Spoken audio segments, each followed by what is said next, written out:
është një përshkrim I shkurtër për krematoriumin e Dahaut, ku humbën jetën mbi 45.000 hebrej.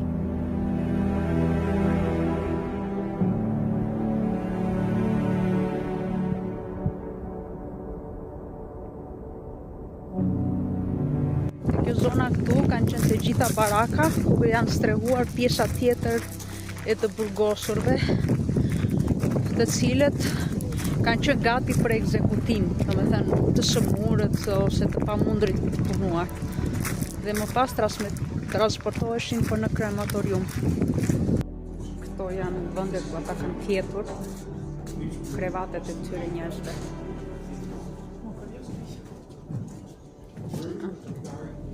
Është gjithçka e rinovuar, sepse është përgati, është shërbes si muze, është përgati për turistët. Dhe kanë hequr drunjt e vjetër dhe kanë vënë të rinj, por që kështu kanë qenë krevatet, ku ata kanë fjetur.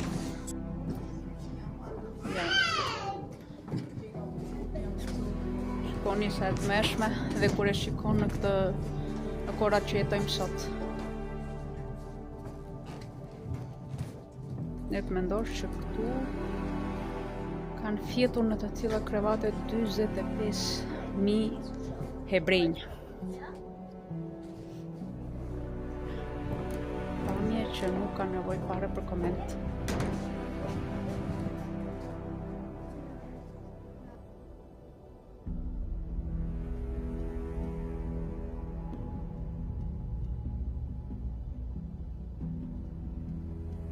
Kurse ky është pjesa e tokës që ata kanë punuar. Dhe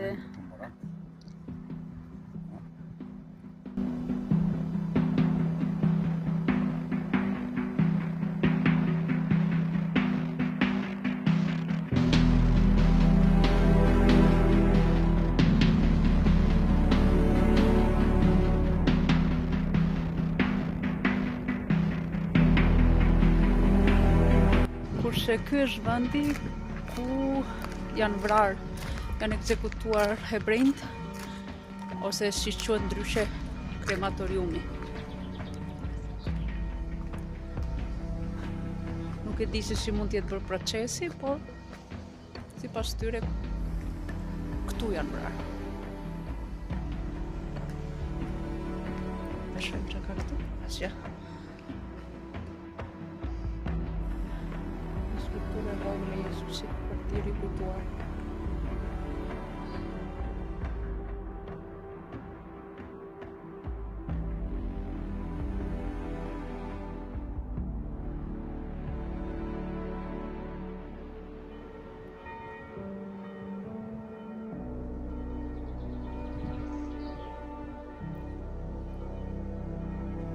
Kurse kjo ka qenë kish evangeliste dhe protestante. Nuk e di për çfarë drejti mund të ketë shërbyer një kish në një vend të tillë ku janë torturuar dhe vrarë 45.000 hebrej. Nuk e di për çfarë mund të jetë dashur, ndoshta për lutjen e fundit.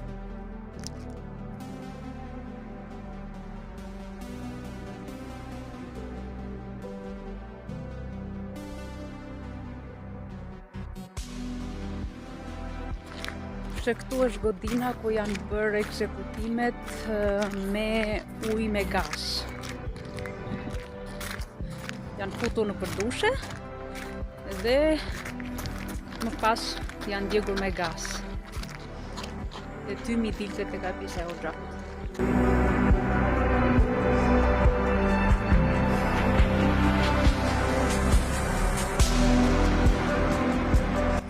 Se këtu kanë qenë dhomat e dushit. Domethënë njerëzit vinin këtu, edhe më pas dushi priste nga sipër në këto vrimat. Edhe këtu laheshin njerëzit, do të laheshin në thonjza, derisa mbyteshin të gjallë. Dhe trupat transportoheshin në barre masive dhe groposeshin të gjithë bashkë. Këto janë fotot që dëshmojnë kur kanë ardhur amerikanët Judejnë janë lënë të lirë. Ata janë ata që kanë mbijetuar me gjithë ata të tjerë që janë vrarë. Këto janë fotot e punës së vështirë. Në Gjermani gjithçka është e dokumentuar.